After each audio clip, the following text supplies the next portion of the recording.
உன் கட்சியோட கொள்கை என்னையான்னு ரொம்ப பேர் கேக்குறாங்க. அத விலாவாரியா என்னால சொல்ல முடியும். எல்லாரும் வயிறு நிறைய சாப்பிடணும், சொந்த வீட்டுல தூங்கணும், அவங்களுக்கு நல்ல மருத்துவ வசதி கிடைக்கணும். இந்த வார்த்தைகளை சொல்லித்தான் 2005ஆம் ஆண்டு மதுரை தோப்பூரில் கட்சியை தொடங்கினார் விஜயகாந்த். அன்று மேடையில் விஜயகாந்த் குடும்ப உறுப்பினர்கள் யாரையும் அருகில் அமர வைக்கவில்லை. கட்சியின் முக்கிய நிர்வாகிகளான சுந்தர்ராஜன், ராமு வசந்த் ஆகியோரையே அமர வைத்திருந்தார். கட்சியின் பெயருக்கே மிக நீண்ட விளக்கத்தை விஜயகாந்த் கொடுத்திருப்பார்.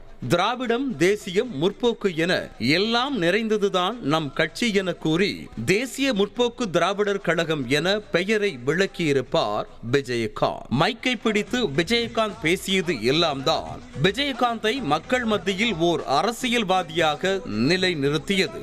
பணம் காசு மேல எனக்கு எப்பவுமே ஆசை இருந்தது கிடையாது.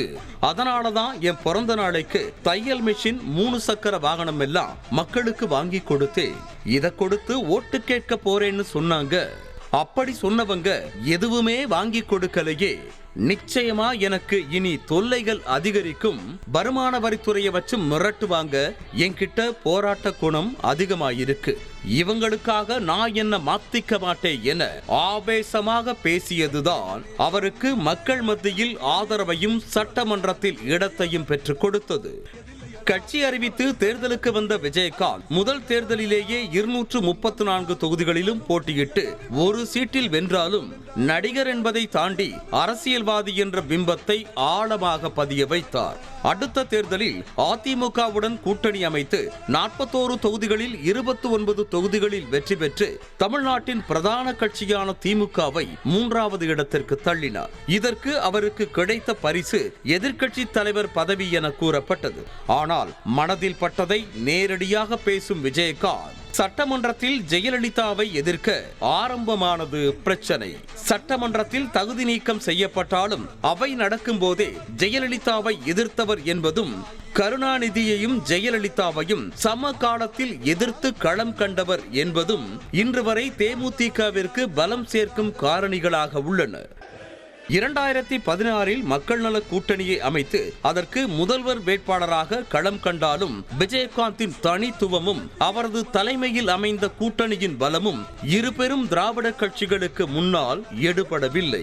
இந்த நேரத்தில் விஜயகாந்தின் உடல்நிலையும் நலிவடைய தேமுதிக மீதான மக்களின் எதிர்பார்ப்பு மெல்ல சரிய தொடங்கியது.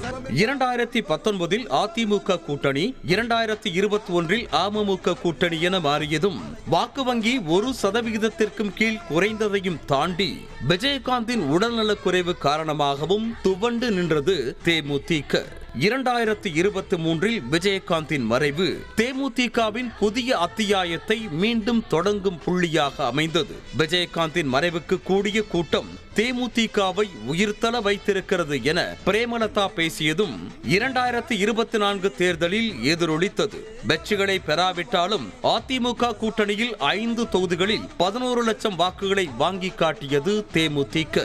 முக்கிய பிரச்சனைகளில் களத்திற்கு வந்து போராடுவதையும் மக்கள் நலனுக்காக பேசுவதையும் தொடர்ந்து வந்தாலும் விஜயகாந்தின் பெருங்கனவை நோக்கிய பயணம் தேமுதிகவிற்கு இன்னும் கனவாகவே உள்ளது. கட்சி ஆரம்பித்து 20 ஆண்டுகளை எட்டியிருக்கும் நிலையில் 2026இல் அதிமுகவுடன் கூட்டணி என உறுதியாக தெரிவித்திருப்பது இன்னும் தமிழ்நாட்டு அரசியல் நீரோட்டத்தில் தேமுதிகவின் ஓட்டத்தை உறுதி செய்திருந்தாலும் உருவாக்கப்பட்ட நோக்கத்தில் பயணிக்கிறதா என்பதை இனி தேமுதிக சட்டமன்ற, நாடாளுமன்ற பிரதிநிதித்துவத்தின் மூலமே நிரூபிக்க முடியும் என்பதே கள யதார்த்தமாக உள்ளது.